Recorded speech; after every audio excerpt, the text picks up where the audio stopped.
Magandang gabi po sa inyong lahat. Magbabalik ulit tayo dito sa ating nasimulang hilig. Ayan. Mangulikta po ng barya. Kaya ho tayo nandito magbibigay ulit ng kanilang mga presyo kung magkano na ang kanyang bintahan sa ating mga online selling, ang barya na ito. Ang pag-usapan natin barya guys, ito po ay pera po. Excuse me po. Pera po ng United Kingdom. Ayan. 20 cent po kung tawagin nila. Pera po ng United Kingdom yan. Ayan. Year nito ay 2001 ang years. Ayan. Tignan natin yan kung magkano ang kanyang bentahan. Pero bago yan, magpapasalamat muna tayo syempre sa ating masugid na mga tagapagsubaybay. Dito po sa aking YouTube channel, Samuel Soriano TV29, lahat po na nakapalo sa akin dyan, thank you so much at magandang gabi. Maraming salamat din po sa mga manonood ko dyan sa aking FB page. Lahat po na nakapalo sa aking FB page, ayan, Samuel Soriano po. Thank you so much sa inyong lahat. Mabuhay po kayo and God bless.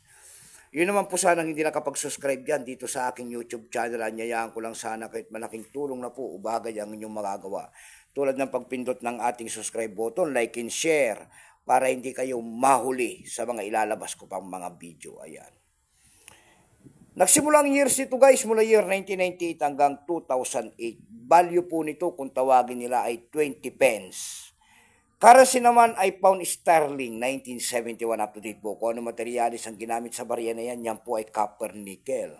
May bigat lamang itong 5 grams, may haba itong 21.4 mm. May kapal po naman itong 1.7 mm. Ayan, shape niyan ay heptagon po, 7-sided kung tawagin nila. Orientation naman ay middle alignment number M-573, reference number KM-990. Ito pong year 2000 na ito po ay 30%. Kung ilang piraso naman ang ginawa sa ating barya na may hawak, ayan, hawak natin ang barya. Kung ilang piraso pong ginawa ng United Kingdom dyan sa barya na yan, yan po ay 148,122,300 peraso po. Ayan. May appraisal price na rin po yan doon sa ating numistayan. Binigyan na po ng presyo ng ating mga kolektor. Ayan. Yung kanyang verify kung tawagin nila, may presyo po yan na 17 pesos. Yung kanyang extra pay naman po ay 21. Almost uncirculated kung tawagin nila ay nagkakalagayan ng 21 pesos. Yung uncirculated naman nito na kung tawagin nila yung napakakintab ay may presyo na po yan na 95 pesos. Dako tayo sa kanyang presyo guys. No, sa ating EB.com guys, meron tayo nakita nagbebenta niyan ng $7.50.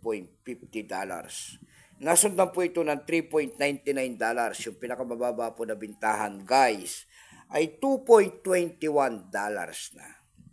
Dako naman tayo sa Carousel PH. Sa Carousel PH naman po guys, meron tayo nakita nagbebenta nito ng 100 pesos. Nasundan po yan ng 99 pesos.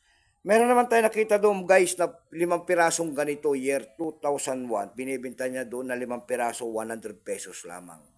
Ayan lamang po ang aking may babaging kanyang presyo po. Magandang gabi po sa inyong lahat. In God bless.